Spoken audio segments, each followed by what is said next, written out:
விட்டு வந்துட்டான். வீடியோ பார்த்தேன் ப்ரோ. நீங்கள் பார்த்த மாதிரியே நானும் பார்த்தேன் ப்ரோ.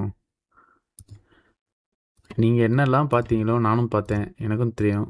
ஸோ இப்போ தான் வந்து அவன் காம்படேட்டிவ் ஸ்டார்ட் பண்ண போகிறான். கண்டிப்பாக வந்து பார்த்தீங்கன்னா அவனுக்கு பிரைட் ஃப்யூச்சர் இருக்குது, இல்லைன்னுலாம் நான் சொல்ல மாட்டேன். ஆனால் அதுக்கான பாத் வே அப்படின்றது நினைக்கிறத விட ரொம்ப கஷ்டம். So you have to spend a lot of time. So is a very good player, அதில் எந்த டவுட்டுமே கிடையாது. பட்டு ஈஸ்போர்ட்ஸை பொறுத்த வரைக்கும் இன்னும் நிறையா வந்து பார்த்திங்கன்னா டைம் ஸ்பெண்ட் பண்ணணும், கிரைண்ட் பண்ணணும், லாபிக்கு அடாப்ட் ஆகணும். ஸோ எந்த மாதிரியான ஒரு கேம் ஸ்டைல் அவன் கொண்டு வரணும் அப்படின்ட்டு இருக்குது. And he has to you know கம்யூனிகேஷன்லேருந்து சின்ன சின்ன விஷயங்கள்லேருந்து காம்படிட்டிவ்குள்ளே வரணும் அப்படின்னா நிறைய அவன் ஒர்க் பண்ணணும்.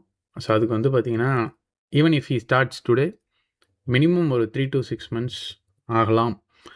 Depends upon him, his you know அவனுடைய ஒரு என்ன சொல்லுவாங்க, அவரோட ஒரு எந்த அளவுக்கு இன்ட்ரெஸ்ட் இருக்குது, அவருடைய எந்த அளவுக்கு அவரால் வந்து பார்த்திங்கன்னா லைக் இன்வால்வ்டாக பண்ண முடியுதோ அதுக்கேற்றாப்புல வந்து பார்த்திங்கன்னா கண்டிப்பாக ரிசல்ட்ஸு அவருடைய கேம் பிளேயில் வரும். அண்ட் அதுக்குன்ட்டு ஒரு டீம் அமையணும், அவருக்குன்ட்டு ஒரு டீம் செட், நிறைய விஷயங்கள் இருக்குது.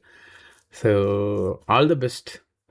லைக் நல்ல பிளேயர்ஸ் எப்பயுமே வந்து பார்த்திங்கன்னா ஈஸியாக அடாப்ட் பண்ணிப்பாங்க. ஸோ அந்த ஈஸி அடாப்டேஷனுக்கே மினிமம் ஒரு 3 மாதம் கிட்ட ஆகும். ஸோ அதெல்லாம் பெரிய ப்ராசஸ் இருக்குப்பா. ஹரி ப்ரோ எல்லாமே சொன்னார் ப்ரோ. 3 பேருக்கு டிவைஸ் நீங்கள் தான் ஸ்பான்சர் பண்ணீங்கன்னு. Thank you for your support.